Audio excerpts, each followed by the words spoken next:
share about your book. Before we talk about your book, let's talk about you and Hearst Ventures and a little bit of what you do there and how you got there. Sure. Yeah. So I started off my career at JP Morgan back in 2007 with Slav, who's in the audience here. I spent about 4 years there. Shifted over, getting more excited about the startup movement. Joined a couple of early stage companies in New York.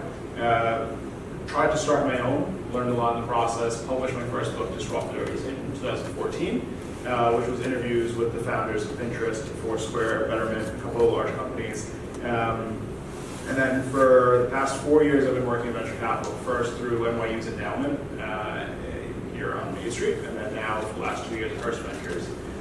So we're the strategic investment arm of the Hearst Media Corporation, and we're investing in Series A through C companies. So it's a little bit more boring than everybody else here. I know, that's kind of exciting, right? You have lots of money, basically, is what I heard. I do. And do you have a particular focus or industry area that you focus on? Yeah, I mostly focus on kind of broad consumer companies. We do some mobility and transportation investments. We're not doing any media investments. We are also looking at healthcare. So it's a bit broad. And so you worked at NYU's endowment and now Hearst Ventures. How are those similar or different? I mean, it seems like they could be very different. NYU is more, we were more supporting entrepreneurs at all stages. So we weren't capitalists in the traditional sense of the word. We were trying to get more people out to start their own companies, whether they're students or PhDs or postdocs, and help encourage them to actually take that risk early on, which is some of the things that my first book covers also, is that first 6 months when people were actually struggling to start a company, what resources do they need at that point? And that could be an undergrad, it could be an MBA, it could be a faculty member. And at Hearst, it's similar, but we're doing it at later stages, and it's primarily financially motivated. And why write a book?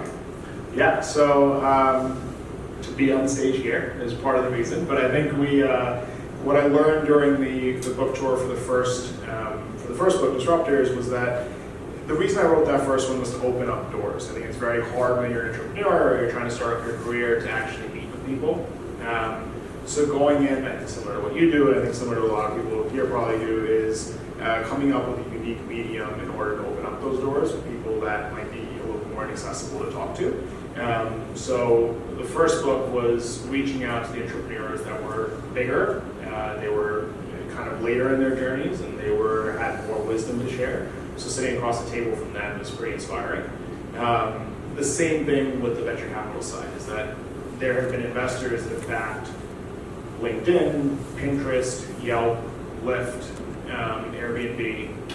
That's one investor that's backed all those companies that's in this book. And to understand kind of what patterns have they seen as they back all of those, are they just lucky?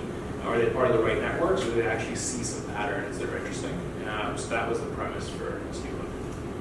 And what is something that surprised you that you learned while writing this book about that very topic, about how these investors find genius?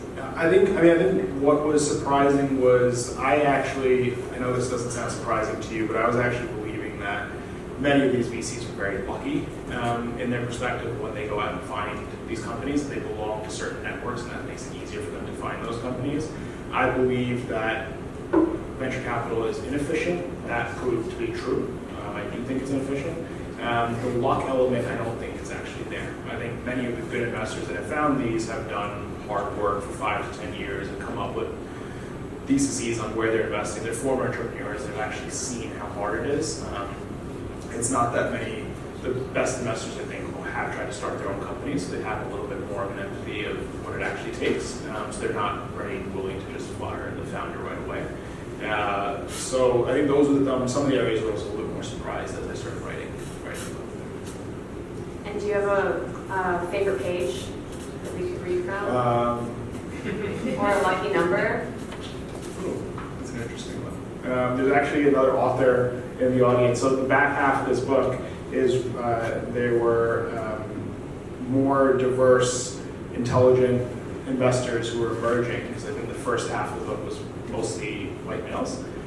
So the back half was written by female investors, diverse investors. So she wrote a chapter on healthcare in the last couple of pages. So we can choose that, or my lucky number is 7. So we don't want it more. Okay, so I chose page 169. Why you may not be. Because I was just flipping through and I see this paragraph that starts with the Zuckerberg effect, and that just caught my eye.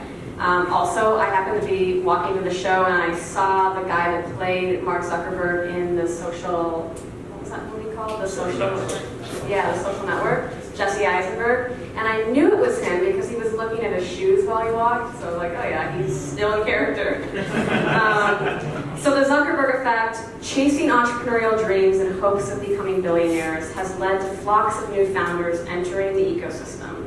Separately, employees are leaving established companies like Fab to launch their own businesses. While the market will stabilize and weed out the ventures that shouldn't exist, Matthew Hartman of BetaWorks recognizes that investors need to be more discerning during this upswing in venture capital. He says, I bet Mark Zuckerberg's, well wait, let me think about what he would sound like. He says, I bet Mark Zuckerberg's story pulls people out that would have otherwise been in private equity or investment banking who are chasing wealth. Yes, I can see the entrepreneurial pool being diluted in that 2019. As investors, we need to be better about deciphering between the noise and the real. Are you starting a company for its own sake? An idea that you can't shake? If not, you're probably chasing the wrong things, and an investor needs to discern if he'll quit at the first challenge. That's a good one. That's very well written. Yeah, that's agreed. Really well written. The author says himself. And it's true, right? Where that being able to overcome challenges must be a big factor in finding geniuses, figuring out who can have that adversity. Yeah, I think the biggest thing for us is also, I mean, what he's saying there, I think what was interesting, Matt Hartman runs BetaWorks here, I think what he's saying is that there are so many people that go into entrepreneurship think they're going to get rich, just because that's all the headlines, like TechCrunch's every single article is, this founder is now worth $1 billion, or $2 billion, or $10 billion, or whatever it is. So I think what he's saying is that if you are chasing entrepreneurship for that, you can actually make more money by just staying in a stable job, because it's going to take 7 to 10 years to get there. So what he's saying is that like when at 4 a.m. when you are working and you're not getting that hourly salary, you're not getting that bonus, what's keeping you up at night and actually in order to push for this? So as investors, I think what we're looking for also, which I didn't have it because I quit after a year and a half of trying to start my company, is at 3 years or 4 years when it's still getting tough, are they just going to pull the ripcord and the parachute and basically jump out? So you want to see that if you've invested, are they going to ride the ups and downs and the fits and starts of it in order to stick with the company and build it throughout all that, because we're investing in the founder. So that's all. Well, considering you're an expert at finding genius, we have a fun game to play with you tonight called Genius or Crazy?